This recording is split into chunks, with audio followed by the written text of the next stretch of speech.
No ha existido nadie como él. Fue el hombre más destacado de su tiempo. Una brillante estrella del Renacimiento italiano, cuyas pinturas, inventos, descubrimientos científicos y proyectos de ingeniería aún siguen asombrándonos. Sabemos muy poco de él. Siempre le persiguió la controversia, entonces y ahora. Es un hombre sobre el que cualquiera puede inventarse una buena historia. Ahora se ha convertido en el protagonista de un bestseller internacional, donde se le presenta como el guardián del secreto más controvertido de la historia. ¿Dónde termina la verdad sobre él y comienza la ficción? Seguidamente, la vida de Leonardo da Vinci en biografía.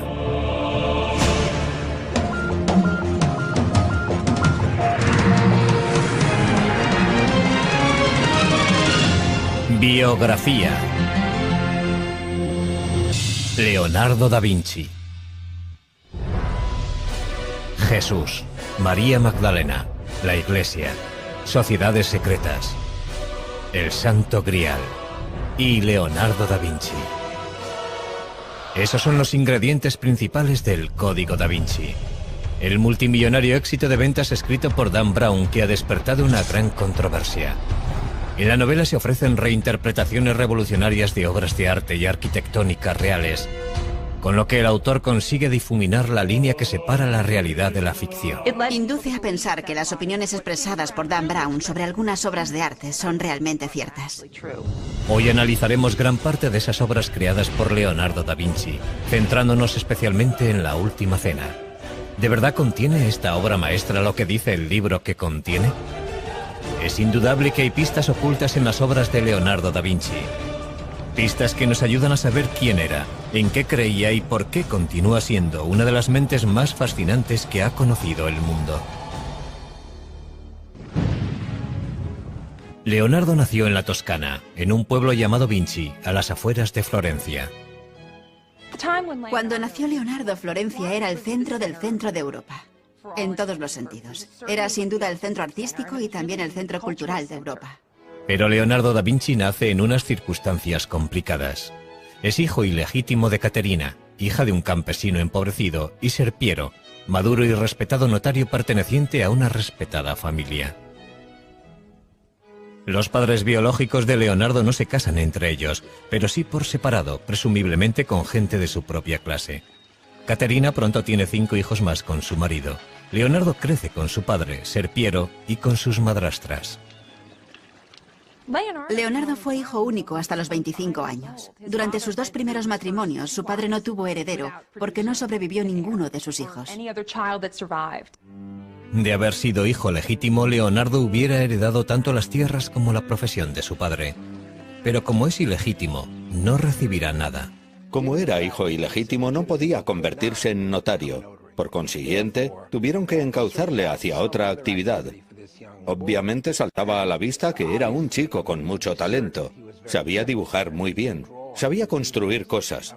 Es probable que fuera ambidiestro. Así que cuando vieron que le interesaba el arte, le animaron a que siguiera por ese camino, puesto que no había ninguna otra alternativa. Leonardo pronto se siente fascinado por la naturaleza. El agua, las plantas, los árboles, los animales, todo despierta su curiosidad. Años más tarde, Leonardo aseguraría que la naturaleza es la mejor maestra. Es más noble imitar las cosas de la naturaleza, que son de hecho imágenes reales, que imitar lo que se dice con palabras, porque las palabras son obra del hombre. La relación de Leonardo con la naturaleza que rodeaba a Vinci es importante porque tuvo una gran influencia primero en la evolución de su pensamiento y luego en la de su obra. Siendo aún adolescente, se traslada a Florencia con su padre, y allí se le presenta la oportunidad de pulir su talento al entrar de aprendiz en el taller del artista Andrea Verrocchio. Parece que su padre reconoció el talento del joven desde un principio y le hizo ingresar en el taller de Andrea Verrocchio, un lugar inmejorable para crecer como artista. El taller de Verrocchio es una verdadera universidad de arte. El joven Leonardo aprende a dibujar, a pintar, a trabajar el bronce, a crear muebles y a diseñar banderolas para los desfiles.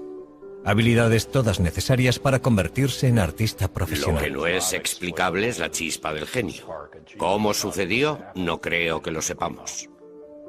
Son las familias ricas y poderosas de Florencia las que encargan las obras de arte que produce el taller de Verrocchio, sobre todo la familia más importante de la ciudad, los Medici. Siempre desempeñaron un papel principal, encargando ellos mismos las propias obras o facilitando la creación de este ambiente de aprendizaje y orquestando los encargos de obras de arte en colaboración con sus amigos. Leonardo puede ver muchos proyectos excepcionales en el taller de Verrocchio. Una de las cosas más interesantes que hizo, o que al menos observó, fue la colocación de una bola dorada en la cúpula de la Catedral de Florencia. Tenía 5 metros de diámetro y fue un verdadero desafío tecnológico. La bola, 2 toneladas de cobre dorado. Verrocchio crea el mecanismo que la colocará en el sitio elegido, en lo más alto del Duomo. Este logro de la ingeniería causa un gran efecto en el joven Leonardo. Durante el resto de su vida le interesarán tanto los retos técnicos como los artísticos. Hicieron muchas cosas de esas para los Medici, y esas obras fueron importantes para Leonardo porque, además de conocer los rudimentos de muchas técnicas, le sirvieron para establecer contactos que le servirían para entrar al servicio de los Medici. Con 20 años, Leonardo completa su aprendizaje con Verrocchio y se registra en el Sindicato de Pintores de la ciudad. Un paso necesario para convertirse en artista profesional. En el taller de Verrocchio completa su primera obra importante. Le encargan pintar un ángel en la obra de Verrocchio, el Bautismo de Cristo, y es la contribución de Leonardo la que más destaca del cuadro. Por primera vez en la historia de la pintura, Leonardo representa una figura que se gira hacia el espectador. Eso fue una especie de revolución en la historia del arte, porque hasta ese momento todas las figuras, todas las personas se representaban frontalmente, de forma muy estática, arcaica y medieval. Y ese gesto introdujo el movimiento en las figuras.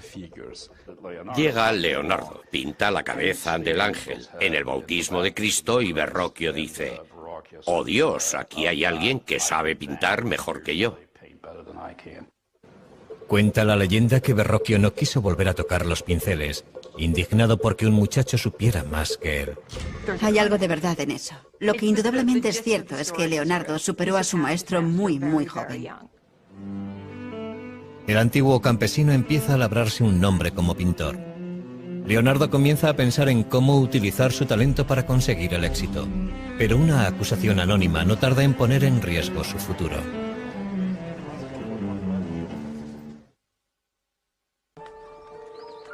Leonardo da Vinci tiene ahora 24 años y ya ha pasado de ser considerado el hijo ilegítimo de un notario a convertirse en un artista legítimo. Es un prometedor artista florentino a la altura de Botticelli, Ghirlandaio y Rafael.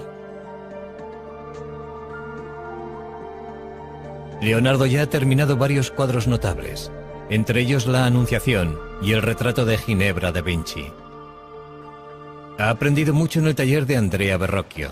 Sus ideas y su técnica están evolucionando, pero la competencia es feroz. Existió una gran competencia entre pintores en la Florencia de 1470 y 1480. Sin embargo, Leonardo cobró ventaja porque ya había tenido contactos con los Medici.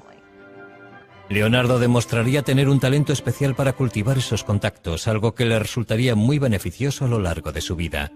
También empieza a anotar por escrito su explosión de ideas en varios cuadernos. Leonardo escribía todas las ideas que se le ocurrían, todo lo que leía o escuchaba en las calles cuando estaba con sus amigos. A veces resulta bastante difícil saber si lo que escribe son ideas suyas o citas que está transcribiendo. En la actualidad, los legendarios cuadernos de Leonardo están reunidos en lo que se conoce como sus códices. Al final de su vida habrá escrito 20 volúmenes. Cada uno de ellos con cientos de páginas. Los cuadernos son fragmentarios y contradictorios. En ellos mezcla todo tipo de materiales sobre temas muy distintos unos de otros, a veces incluso en la misma página, y constituyen la antítesis total de los apuntes que toman los estudiantes aplicados en clase. Sencillamente no sentía la necesidad de ser un pensador sistemático. Tomó cientos de notas sobre arquitectura y sobre ciencias. Escribió sobre óptica y perspectiva. Escribió de botánica, de anatomía, de geología. Y también se interesó por la ingeniería y la fabricación de armas, conocimientos que le resultaron de gran utilidad para conseguir encargos y alcanzar la posición que deseaba. Un detalle sorprendente de los cuadernos es la extraña letra de Leonardo. Casi todas las palabras están escritas al revés, de derecha a izquierda.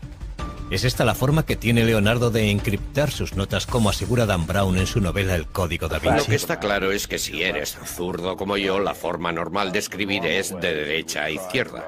Uno no empuja la pluma, la sostiene. Y es perfectamente posible que adoptara esa costumbre porque nunca tuvo un estricto profesor de primaria encima de él diciéndole cómo tenía que escribir. Si así fuera, sería un código muy pobre. Su escritura resulta bastante legible si utilizamos un espejo.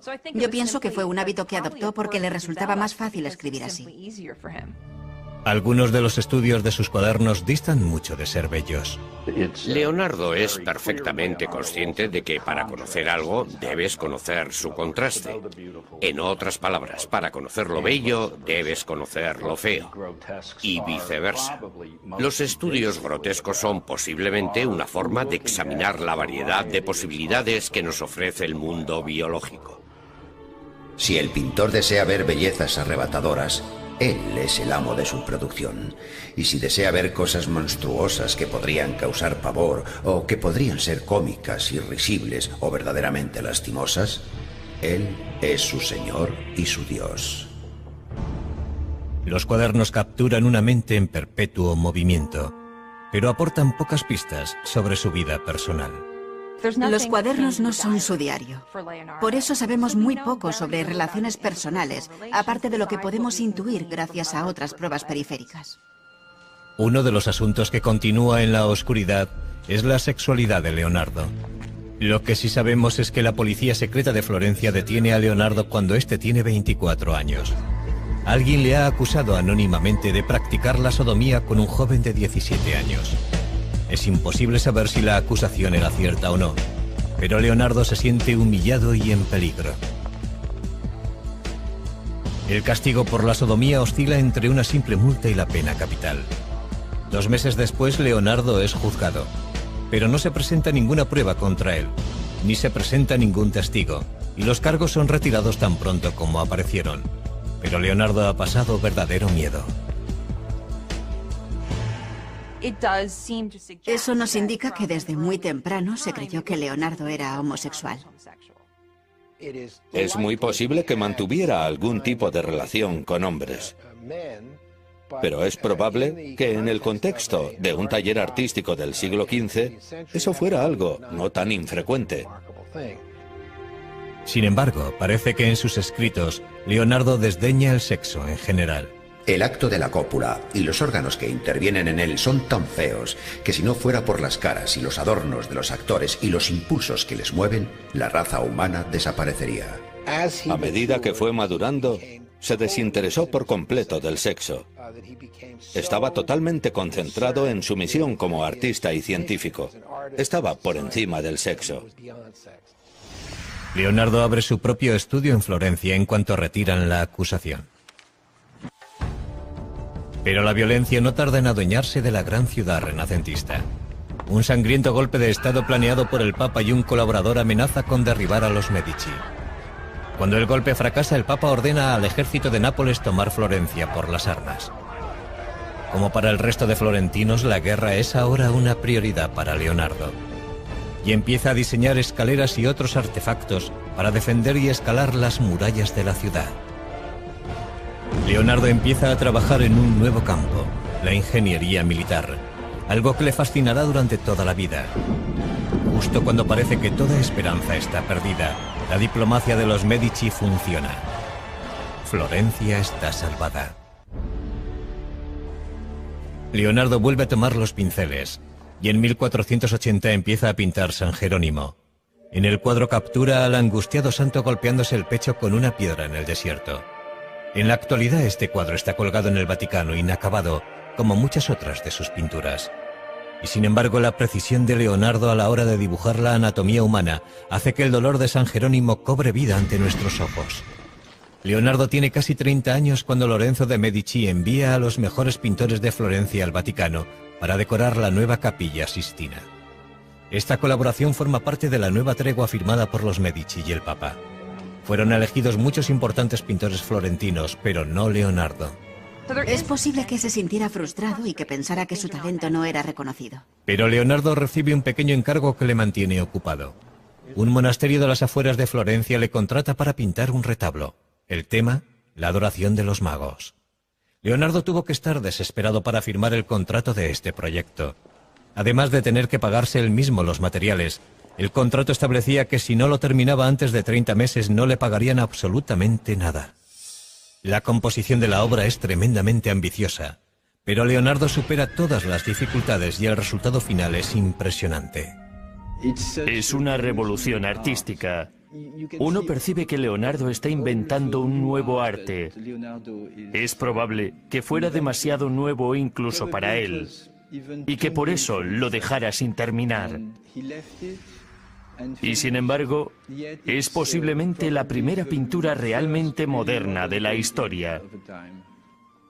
La estructura triangular del grupo que está en primer plano se convierte en un principio indiscutible del arte del Renacimiento. También destaca su énfasis en la diversidad.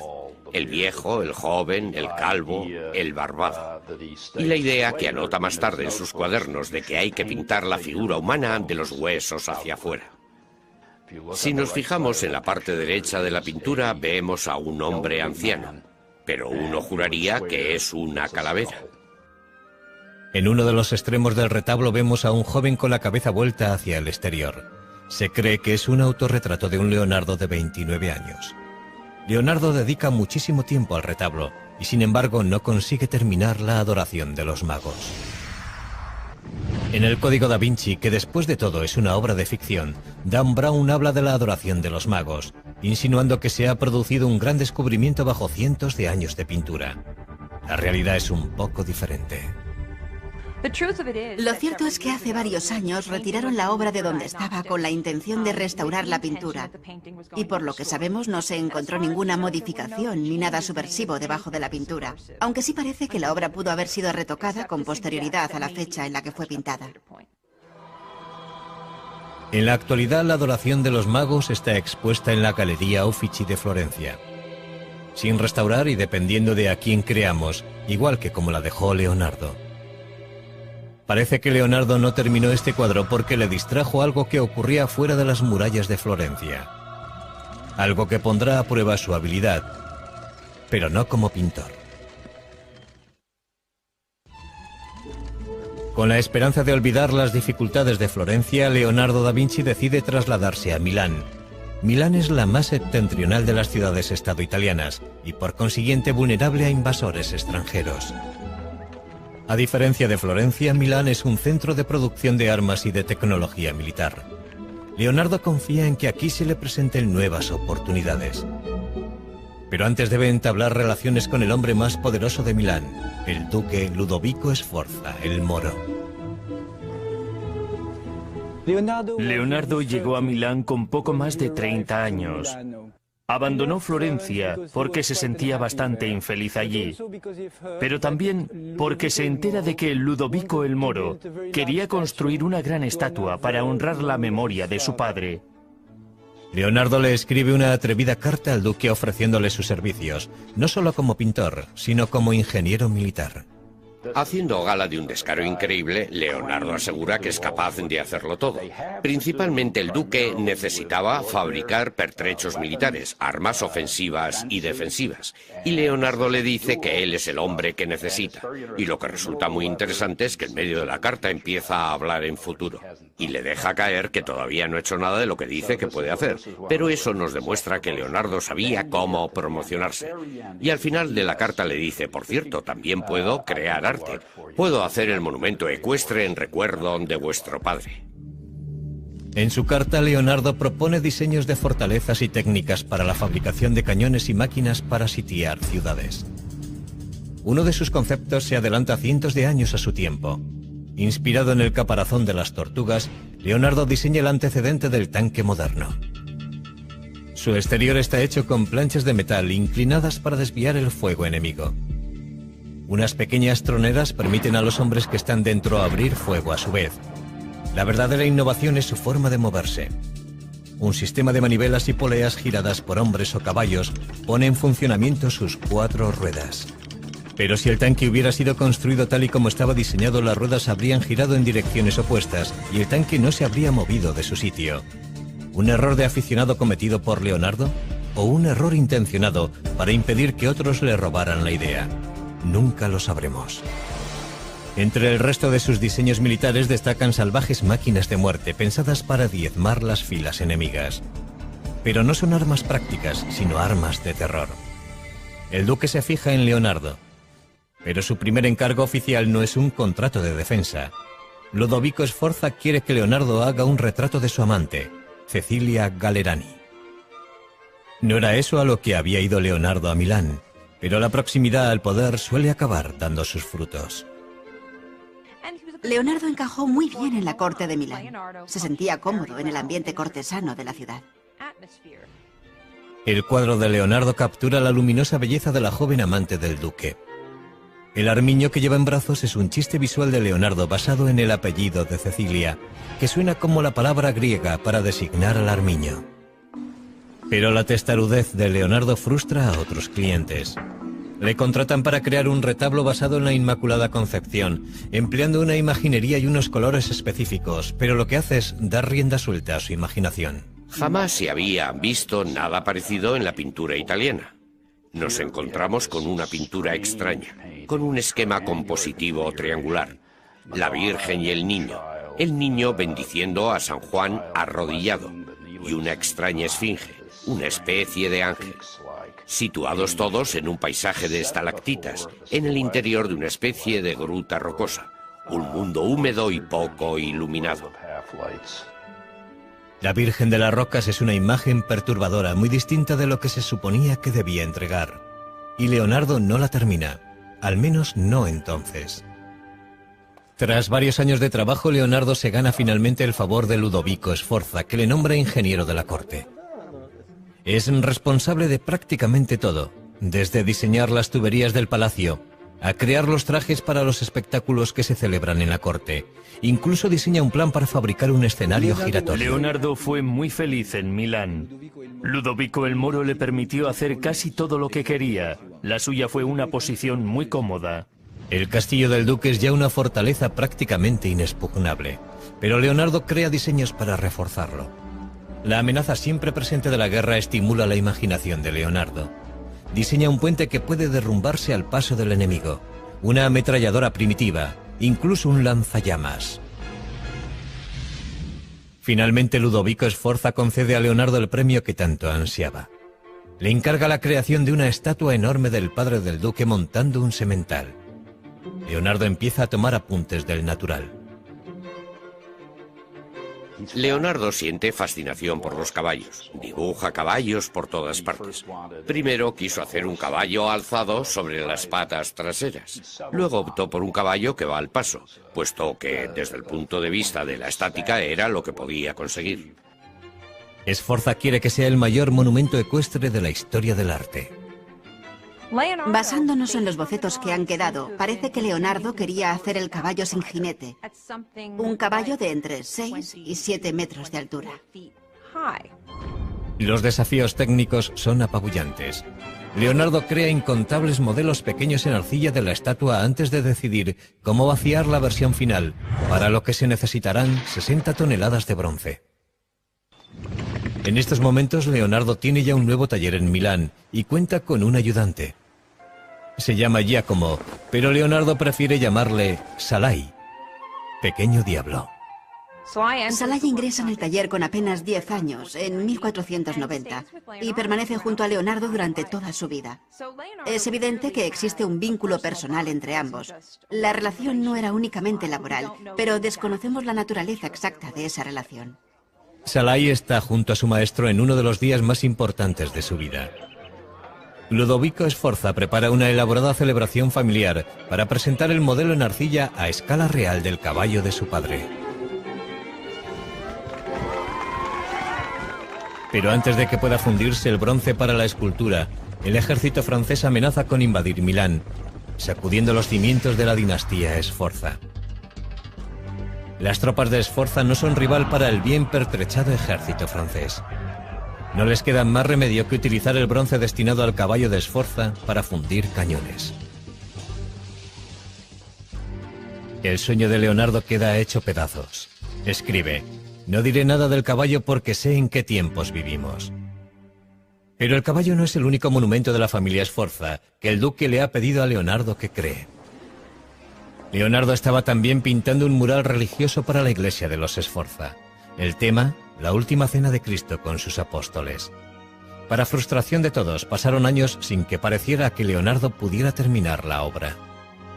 Ludovico Sforza le encargó esta obra cuando estaba decorando el monasterio de Santa María delle Grazie, probablemente como preparación para hacer un monumento funerario para él mismo. Por eso le encargó la última cena, una pintura mural para el refectorio, y en la pared opuesta iba a ir la crucifixión, con retratos de él y de su familia. Leonardo crea una composición revolucionaria para decorar la modesta pared de un monasterio. El genio de Leonardo se revela al preguntarse cómo capturo ese momento tan importante en el que Cristo dice: de verdad os digo que uno de vosotros me traicionará, y ahí se desata un infierno psicológico.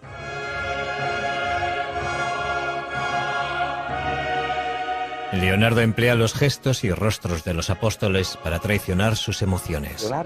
Leonardo intentó representar las figuras de una forma muy natural, muy humana. Quiso representarlas en acciones y actitudes que mostraran los movimientos internos de la mente. En vez de ponerlos a todos en fila, que era básicamente lo que se había hecho en los 100 años anteriores, Leonardo dividió a las 13 figuras en 5 grupos. 4 grupos de 3 personas para los 12 apóstoles y Cristo aislado, formando un grupo separado. Y eso constituyó una innovación muy destacada. Pero algunas de las ideas de Leonardo para la pintura son demasiado Se le revolucionarias. acusa de haber empleado una técnica demasiado pobre en la ejecución de la última cena. Y es probable que eso no sea del todo cierto. La pintura resultó muy dañada debido a la humedad subterránea que se filtró en las paredes, y eso es algo que casi nadie puede controlar. En esa obra utilizó una técnica experimental, y sabemos que 20 años después de su finalización, cuando Leonardo seguía aún vivo, ya la pintura había empezado a resquebrajarse. En el Código da Vinci se dice que Leonardo intentó algo incluso más revolucionario en la última cena. Algo que sería contrario no solo a la Iglesia, sino también a 2000 años de enseñanzas bíblicas. En el bestseller de Dan Brown, El Código da Vinci, novela de la que también se ha hecho una película, se aporta una interpretación sorprendente de la última cena. El Código da Vinci está basado en la teoría de que Leonardo deslizó un mensaje secreto en esta pintura. La figura de aspecto femenino a la izquierda de Jesús no es Juan, como aseguraría la tradición, sino María Magdalena, quien se supone que era la madre de Jesús. Naturalmente, el Código da Vinci es una obra de ficción. ¿Pero creyó Leonardo algo de todo esto? Conocer el contexto en el que, dónde y por qué pintó Leonardo esta obra podría ofrecernos cierta perspectiva. Esta obra fue un encargo del duque de Milán para el refectorio, el comedor de un monasterio. Y el público que iba a verla estaba compuesto por los religiosos que se sentaban allí a comer. No era el lugar apropiado para deslizar un mensaje secreto. Y ese mensaje jamás hubiera llegado a una audiencia receptiva en caso de que se emitiera una opinión contraria a las enseñanzas de la Iglesia Católica. ¿Por qué tiene un aspecto tan femenino la figura que está junto a Jesús? Tradicionalmente, mostrar a un hombre joven con rasgos femeninos, en oposición a las figuras centradas en años que están sentadas a la mesa, era algo completamente habitual. Y si a eso añadimos que es muy poco lo que puede verse en esa pared, como para establecer si ese personaje tiene una figura femenina o un rostro femenino, el resultado es que disponemos de muy pocas pruebas para emitir una opinión. Y esa es la tragedia definitiva de la última cena, porque debido al deteriorado estado en que nos ha llegado es muy poco lo que ha sobrevivido de la obra de arte original. Ha sufrido 8 restauraciones documentadas, es posible que más. En la actualidad no sabemos qué partes de la pintura pertenecen realmente al pincel de Leonardo. Lo que tenemos que hacer es distanciarnos de la obra y decir que lo que de verdad queda de Leonardo es la composición.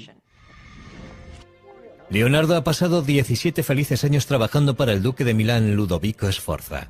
Pero ahora la dinastía Sforza tiene que rendirse ante el empuje del ejército francés. y el gigantesco modelo en arcilla para el caballo de Sforza recibe un final trágico. La historia nos cuenta que los arqueros franceses que invadieron Milán utilizaron el modelo en arcilla del caballo como diana, y ese fue el final del caballo. Leonardo está sin trabajo. Con 47 años sale de Milán junto a Salai, su aprendiz, abandonando sus principales obras, El caballo destrozado y La última cena. Debe buscarse un nuevo mecenas y una nueva casa. Le ofrece varias ideas al duque de Venecia, entre ellas un traje de buzo y un sistema de respiración para la guerra submarina. Como muchas otras veces, Leonardo se ha adelantado cientos de años a su tiempo. Pero es otro concepto el que de verdad le fascina, encontrar la forma de hacer volar al hombre. Dedica horas a observar a los pájaros en un intento de descifrar las claves de su vuelo. El pájaro es un instrumento que funciona de acuerdo a unas leyes matemáticas, y el hombre tiene el poder de reproducir un instrumento como este con todo su movimiento. No sé si se han fijado alguna vez en un pájaro volando, pero es imposible explicar la forma en la que se mueven sus alas, por ejemplo. Leonardo sí podía hacerlo. Él entendía la forma en la que se movían las alas y las dibujaba al mismo tiempo. Leonardo diseña inventos que imitan el vuelo de las aves, y puede que llegara a atar alas a sus ayudantes para que intentaran volar. Pero descubrir la forma de volar es el mayor reto al que se enfrenta Leonardo. Uno de sus diseños de avión más famosos es el tornillo aéreo, también conocido como el helicóptero de Leonardo. Tenía más de 4,5 metros de ancho y 4 hombres hacían girar unas manivelas para crear la fuerza propulsora. Su enorme peso garantizaba la imposibilidad de que funcionara, pero sirvió para hacerle pensar a Leonardo. Posteriormente experimentó con un ala articulada. El resultado es un diseño conocido como el ornicóptero de Leonardo, que bate las alas para conseguir volar. Empieza pensando que quizá podamos batir las alas, y llega a la conclusión de que eso no es posible. Estudia a los pájaros, pero sobre todo estudia a los murciélagos, y todo eso le conduce a la idea de volar planeando. Para ello diseña unas alas fijas y unos paracaídas que deberían planear como los pájaros impulsados por las corrientes de aire. Indudablemente este invento hubiera podido haber funcionado. Por desgracia, el duque de Venecia no muestra ningún interés por los inventos de Leonardo. Pero a principios del siglo XVI los servicios de Leonardo como pintor de retratos están muy solicitados entre la nobleza italiana. Sin embargo, estos encargos le interesan poco. Cuando una dama le envía un mensajero para saber por qué no ha terminado su retrato, el mensajero regresa con la noticia de que Leonardo parece cansado de los pinceles. Uno pensaría que la gente que quería contratar a Leonardo, sus clientes y sus mecenas, vería con desagrado el hecho de que dejara tantos encargos inacabados y tantas obras incompletas. Y sin embargo, el trabajo de Leonardo como retratista siempre estuvo muy cotizado. Leonardo regresa finalmente a Florencia, la ciudad de su juventud, para volver a empezar. Pero por muy famoso que sea, otro artista más joven se ha convertido en el favorito de la ciudad, Miguel Ángel Buonarroti. Solo tiene 28 años, pero su talento es extraordinario. Es un momento maravilloso para la historia de Florencia que esos dos genios estén en la misma ciudad en la misma época. Pero entre ellos existió rivalidad. Eran muy diferentes el uno del otro. Leonardo era un cortesano, un hombre apuesto que se desenvolvía bien en cualquier situación. Miguel Ángel era un hombre solitario, un hombre ya bastante amargado.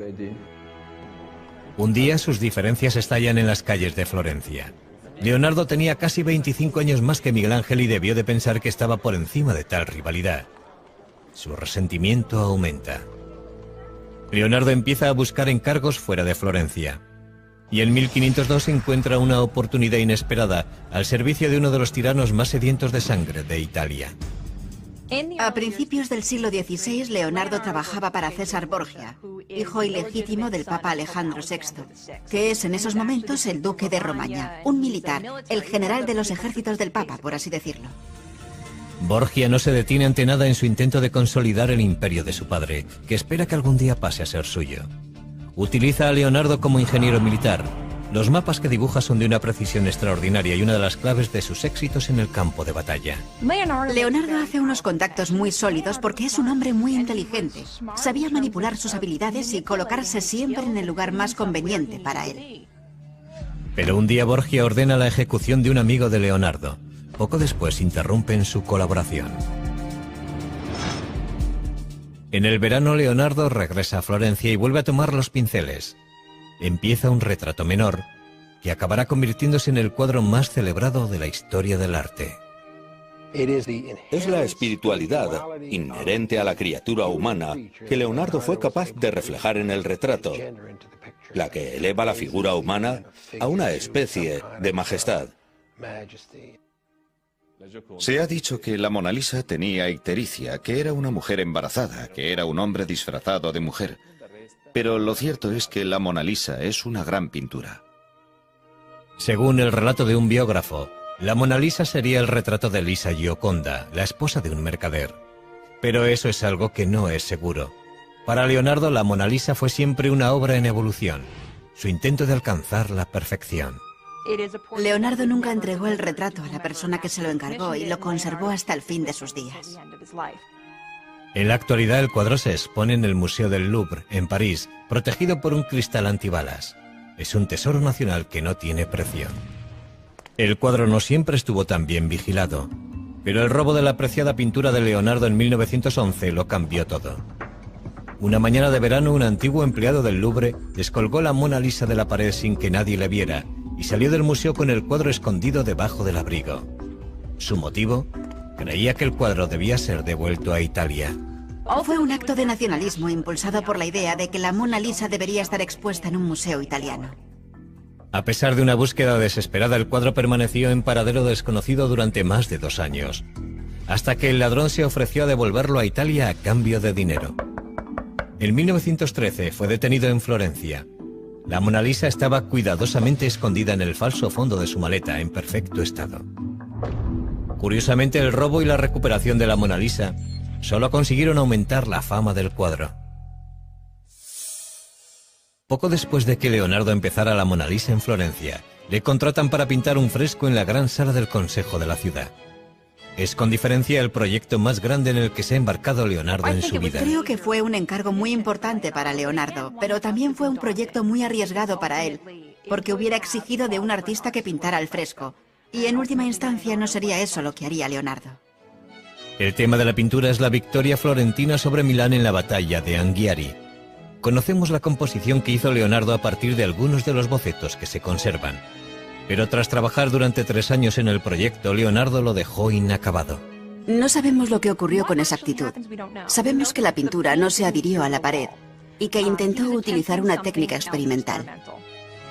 O puede que el motivo por el que no lo terminara tuviera algo que ver con el artista a quien se le encargó el fresco que ocuparía la pared opuesta, el principal rival de Leonardo, Miguel Ángel. Florencia era demasiado pequeña para los dos. Era o uno u otro. No podían trabajar al mismo tiempo en la misma ciudad. Leonardo acaricia la idea de volver a abandonar Florencia, pero no antes de empezar un nuevo campo de estudio. Parece ser que al Papa no le gustaba que Leonardo se dedicara a hacer disecciones. Era ilegal y, sin embargo, lo hacía.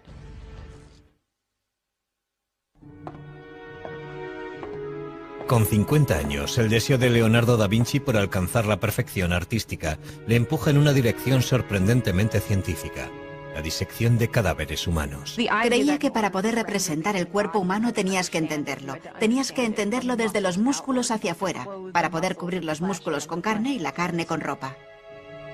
Leonardo nunca fue un hombre religioso y no tiene reparo en sajar la carne muerta para poder dibujar de forma sistemática todos los detalles del cuerpo humano. Lo que podría disuadirte es el miedo a pasar las horas nocturnas en compañía de esos cadáveres, despedazados y desollados y horribles de ver. Finalmente, la curiosidad le empuja al lecho de muerte de un hombre de 100 años. Leonardo espera pacientemente a que muera el hombre para poder investigar la causa de su muerte. El resultado de su autopsia es el primer caso documentado de arteriosclerosis de la historia, endurecimiento de las arterias. Leonardo llega a esta conclusión tras comparar el sistema circulatorio del viejo con el de un niño. Sus estudios anatómicos son sorprendentemente precisos. Pero lo que para Leonardo es ciencia, para otros resulta macabro. Conseguir cadáveres es un problema constante. Años más tarde, las autoridades de la Iglesia se enteran de estas autopsias y creen que ha ido demasiado lejos. el Papa pone fin a sus disecciones de una vez por todas. Finalmente, una pintura del pasado de Leonardo le lleva de nuevo a Milán. Después de más de 20 años le piden que vuelva para terminar La Virgen de las Rocas y supervisar la realización de una copia. ¿Cuál es el original y cuál es la copia? La versión del Louvre es la primera y se ajusta más al último estilo florentino de Leonardo. Probablemente el cuadro que termina colgado en Milán es la copia. Se pintó alrededor del año 1508 y está expuesto en la National Gallery de Londres. A pesar de su reputación como pintor, a medida que Leonardo envejece, su verdadero legado son sus cuadernos, toda una vida de exploración científica y artística, capturada en miles de hojas de frágil papel. Entre esas páginas se encuentra esta imagen, que se cree que es un autorretrato de un Leonardo ya anciano. Leonardo ha superado ampliamente los 60 años y está cansado. Ha experimentado un cambio tremendo. Por eso, cuando el rey de Francia, gran admirador y coleccionista de la obra de Leonardo, le invita a él y a sus 2 ayudantes a viajar a su corte, Leonardo no deja pasar la oportunidad. El rey está encantado de tener a una mente tan brillante bajo su techo. Era frecuente que el rey llamara a su puerta a cualquier hora del día o de la noche para preguntarle algo, y Leonardo estaba encantado porque de hecho aquel era el sueño de su vida. Lo triste es que para entonces Leonardo era ya demasiado viejo como para crear algo. Poco después de llegar a Francia, Leonardo sufre un ataque de apoplejía que le paraliza el brazo derecho y le deja la mano izquierda temblorosa. Sin embargo, gracias a la generosidad del rey, Leonardo tiene pocas obligaciones. Salai, el aprendiz que le acompaña desde los 10 años, y Melzi, un estudiante más joven y leal acompañante, permanecen a su lado hasta el final. Pocos días después de cumplir 67 años, Leonardo llama a un notario para hacer testamento. Y según la leyenda, aunque nunca había sido especialmente religioso, Leonardo vuelve sus ojos hacia Dios. Es imposible saber si abrió su corazón a la religión en su lecho de muerte. No sabemos si es cierto que se interesó súbitamente por el catolicismo y que, como se dice, confesó sus pecados.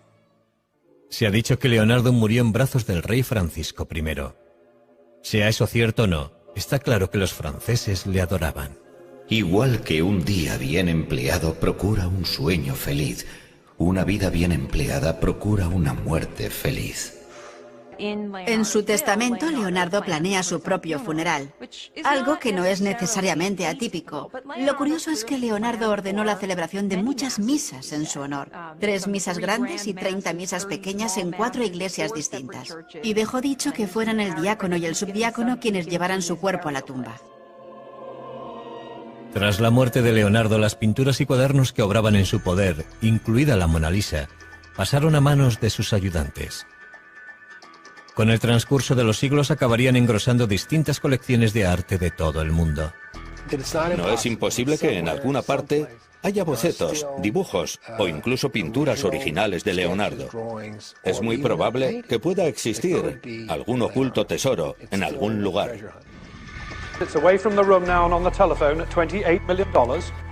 Casi 500 años después de su muerte, Bill Gates compró por más de $30 millones uno de los 20 cuadernos de Leonardo que se conservan, el Códice Lester.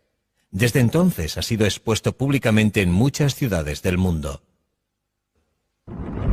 En 2006, un nuevo estudio sobre los cuadernos y dibujos de Leonardo arrojó nuevas y sorprendentes pistas forenses sobre el maestro del Renacimiento. Parece ser que Leonardo dejó huellas dactilares tanto completas como parciales en la pintura y la tinta de varias de sus obras. El análisis de esas huellas podría algún día proporcionarnos más detalles sobre la identidad étnica de la madre de Leonardo y sobre el propio Leonardo. ¿Por qué Leonardo y su obra continúan fascinándonos? Desde el Código da Vinci a su escritura inversa, pasando por sus disecciones y sus pinturas misteriosas, Leonardo se nos aparece como un mago negro del Renacimiento. Pero eso está muy lejos de ser verdad.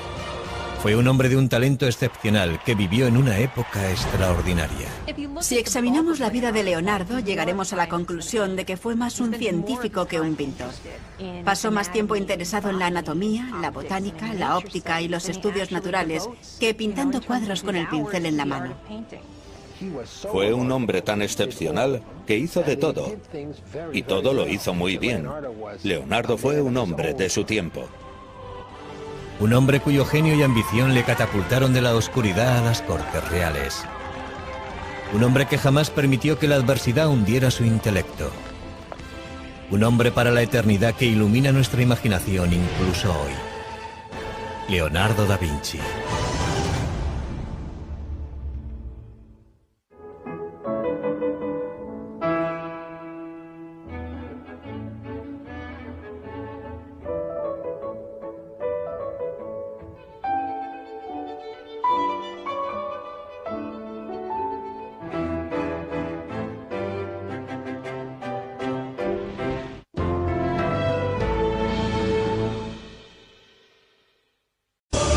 No ha existido nadie como él. Fue el hombre más destacado de su tiempo.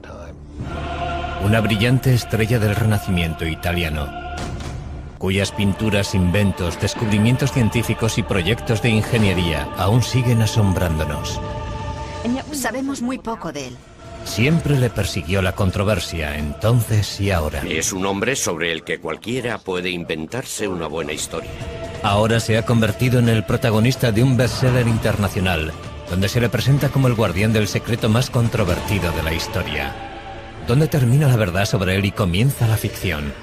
Seguidamente, la vida de Leonardo da Vinci en biografía.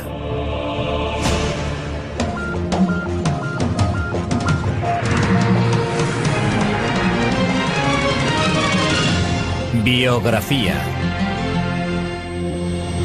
Leonardo da Vinci. Jesús, María Magdalena, la Iglesia, sociedades secretas, el Santo Grial y Leonardo da Vinci. Esos son los ingredientes principales del Código da Vinci, el multimillonario éxito de ventas escrito por Dan Brown que ha despertado una gran controversia. En la novela se ofrecen reinterpretaciones revolucionarias de obras de arte y arquitectónicas reales, con lo que el autor consigue difuminar la línea que separa la realidad de la ficción. Induce a pensar que las opiniones expresadas por Dan Brown sobre algunas obras de arte son realmente ciertas. Hoy analizaremos gran parte de esas obras creadas por Leonardo da Vinci, centrándonos especialmente en La Última Cena. ¿De verdad contiene esta obra maestra lo que dice el libro que contiene? Es indudable que hay pistas ocultas en las obras de Leonardo da Vinci.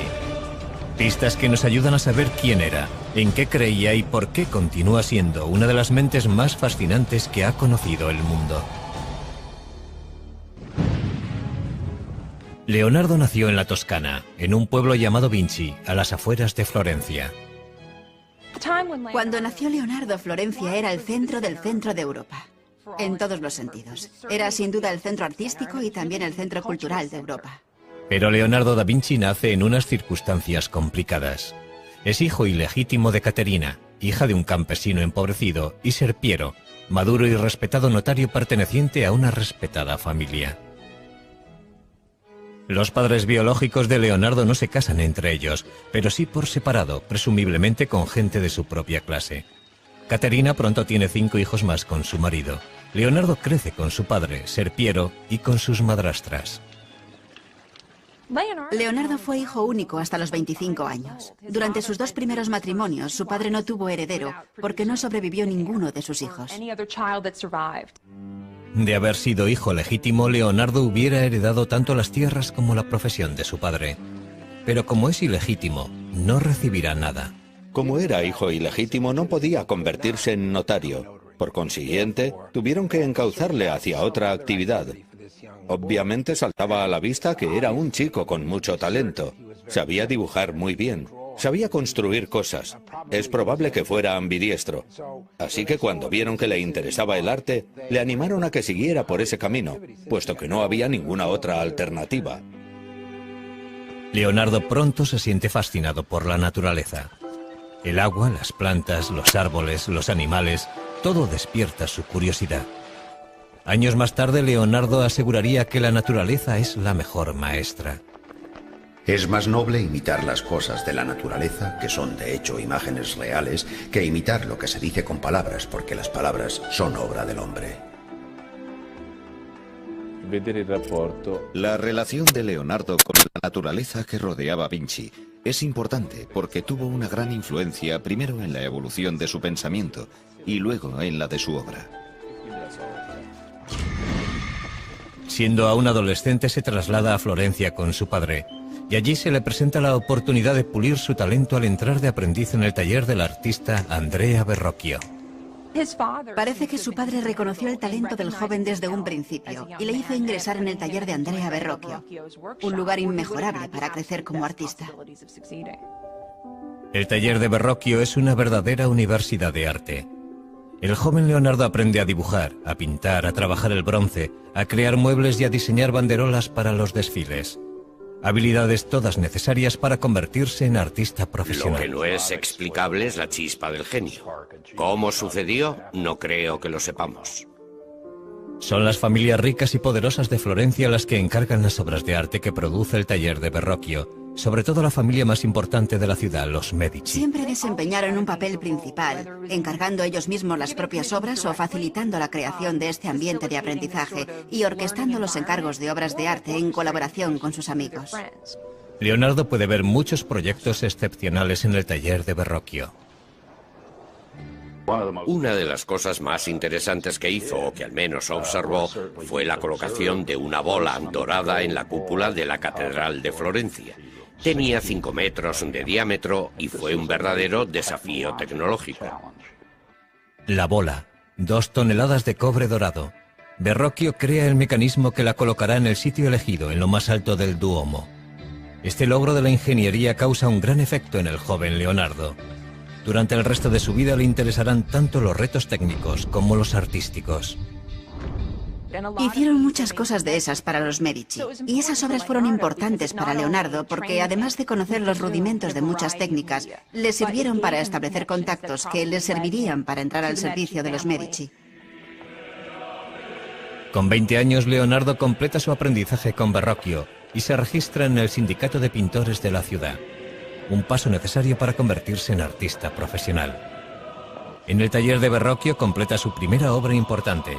Le encargan pintar un ángel en la obra de Verrocchio, el Bautismo de Cristo, y es la contribución de Leonardo la que más destaca del cuadro.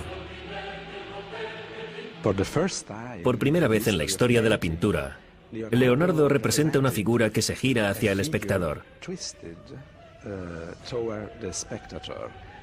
Eso fue una especie de revolución en la historia del arte, porque hasta ese momento todas las figuras, todas las personas se representaban frontalmente, de forma muy estática, arcaica y medieval. Y ese gesto introdujo el movimiento en las figuras. Llega Leonardo, pinta la cabeza del ángel en el Bautismo de Cristo y Verrocchio dice: «Oh Dios, aquí hay alguien que sabe pintar mejor que yo». Cuenta la leyenda que Verrocchio no quiso volver a tocar los pinceles, indignado porque un muchacho supiera más que él. Hay algo de verdad en eso. Lo que indudablemente es cierto es que Leonardo superó a su maestro muy joven. El antiguo campesino empieza a labrarse un nombre como pintor.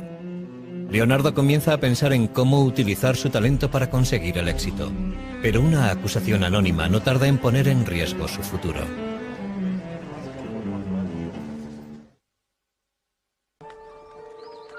Leonardo da Vinci tiene ahora 24 años y ya ha pasado de ser considerado el hijo ilegítimo de un notario a convertirse en un artista legítimo. Es un prometedor artista florentino a la altura de Botticelli, Ghirlandaio y Rafael.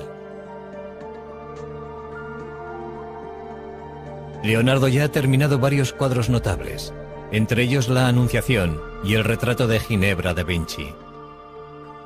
Ha aprendido mucho en el taller de Andrea Verrocchio. Sus ideas y su técnica están evolucionando, pero la competencia es feroz. Existió una gran competencia entre pintores en la Florencia de 1470 y 1480. Sin embargo, Leonardo cobró ventaja porque ya había tenido contactos con los Medici.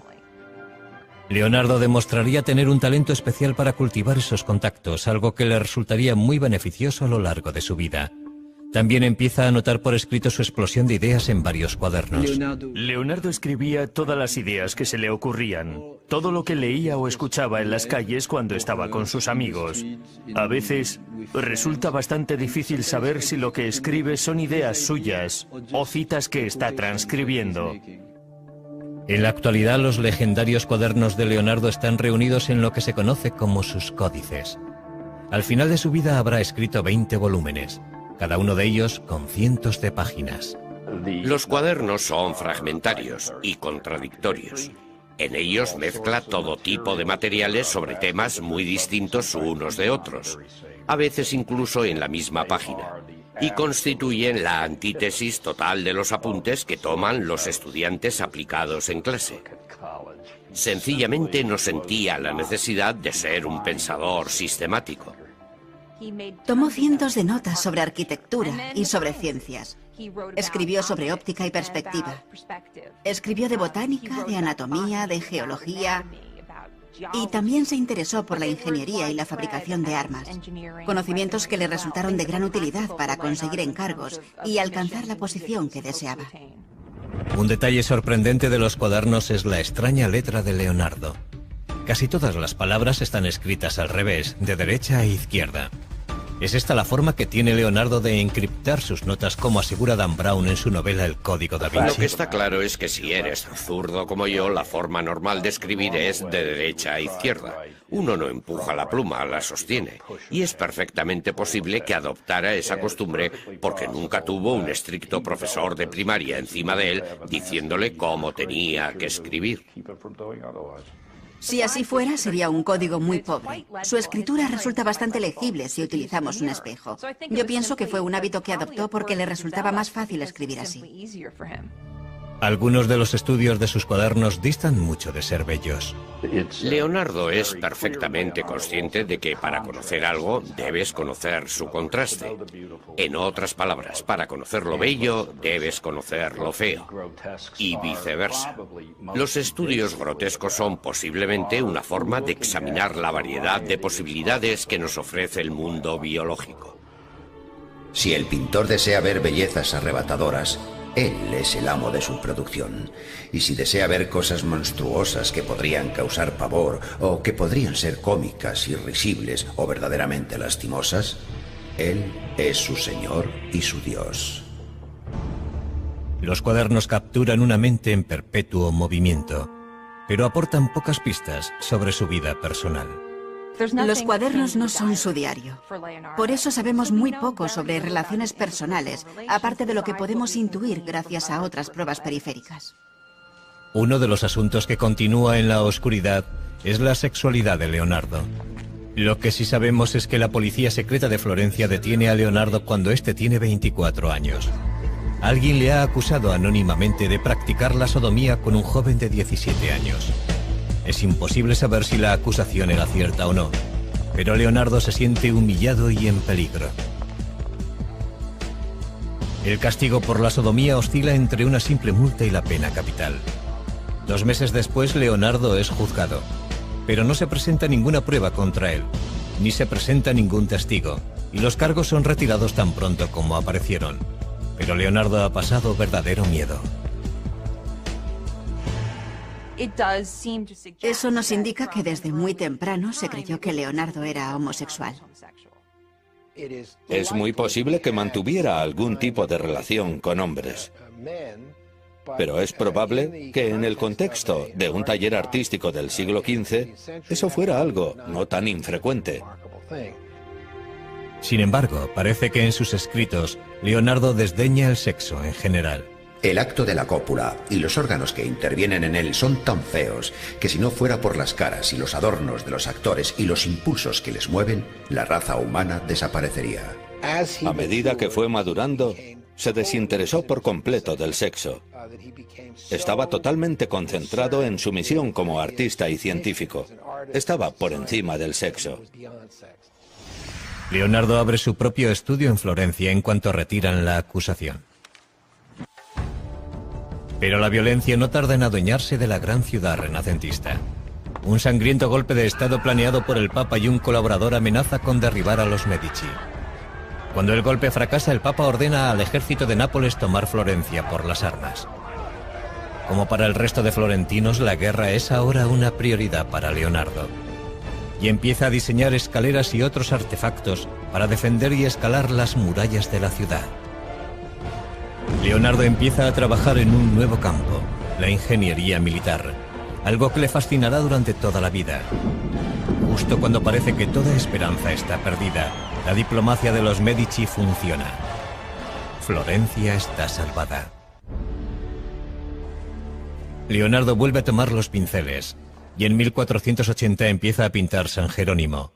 En el cuadro captura al angustiado santo golpeándose el pecho con una piedra en el desierto. En la actualidad este cuadro está colgado en el Vaticano inacabado, como muchas otras de sus pinturas. Y sin embargo la precisión de Leonardo a la hora de dibujar la anatomía humana hace que el dolor de San Jerónimo cobre vida ante nuestros ojos. Leonardo tiene casi 30 años cuando Lorenzo de Medici envía a los mejores pintores de Florencia al Vaticano para decorar la nueva Capilla Sistina. Esta colaboración forma parte de la nueva tregua firmada por los Medici y el Papa. Fueron elegidos muchos importantes pintores florentinos, pero no Leonardo. Es posible que se sintiera frustrado y que pensara que su talento no era reconocido. Pero Leonardo recibe un pequeño encargo que le mantiene ocupado. Un monasterio de las afueras de Florencia le contrata para pintar un retablo. El tema, la adoración de los magos. Leonardo tuvo que estar desesperado para firmar el contrato de este proyecto. Además de tener que pagarse él mismo los materiales, el contrato establecía que si no lo terminaba antes de 30 meses no le pagarían absolutamente nada. La composición de la obra es tremendamente ambiciosa, pero Leonardo supera todas las dificultades y el resultado final es impresionante. Es una revolución artística. Uno percibe que Leonardo está inventando un nuevo arte.